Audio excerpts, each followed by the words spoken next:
consciemment ou inconsciemment, les techniques de management qui sont mises en place dans ce pays produisent d'abord de la souffrance et ensuite de véritables pathologies sur lesquelles on reviendra, que l'on appelle les pathologies de surcharge, qui coûtent 1,5 point de PIB à ce pays.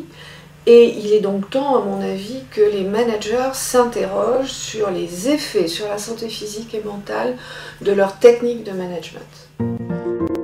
Quelles sont aujourd'hui les formes de management justement qui amènent certains employés à cette souffrance ? C'est l'intensification du travail, l'accélération du geste de travail, la densification de celui-ci dans une course à la productivité, qui fait que depuis quelques années, au fond, on demande aux salariés de brader la qualité du travail qu'il accomplit.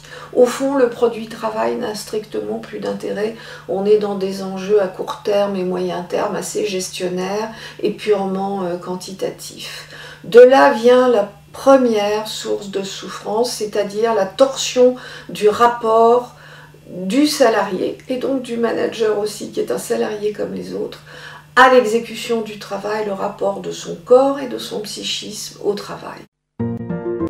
Donc de ce fait, les managers sont eux-mêmes des victimes de cette souffrance au travail. Ils sont pris dans un système dans lequel ils ont du mal à s'échapper aujourd'hui.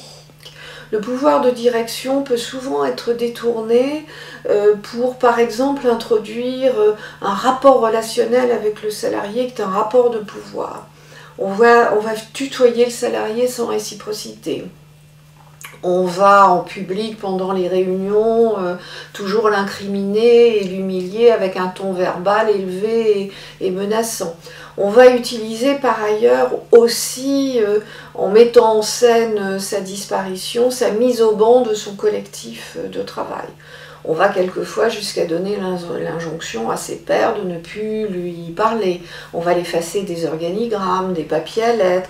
Bref, on va mettre en scène sa future disparition puisqu'en fait on veut s'en débarrasser. Donc il y a quand même dans ce pays, dans le monde du travail, des pratiques qui sont instituées dans les entreprises et qui sont, il n'y a pas de doute possible, portées comme des courroies de transmission par toute la ligne managériale qui semble d'une certaine manière s'identifier à ce type d'organisation du travail sans prendre le recul éthique et même juridique nécessaire. Et je l'ai souvent dit, je suis inquiète pour les managers à qui on va faire porter de plus en plus la responsabilité de la santé mentale de leurs subordonnés.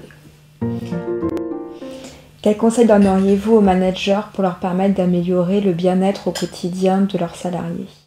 Je voudrais bien que les managers français se dotent finalement de meilleures connaissances en ergonomie et puis aussi en psychophysiologie. Résoudre le problème du 10 mètres autour du poste de travail, c'est-à-dire véritablement essayer de faire que le salarié puisse s'installer dans un espace de travail moins désubjectivé, qu'il ait le droit de mettre des plantes vertes et la photo de ses enfants.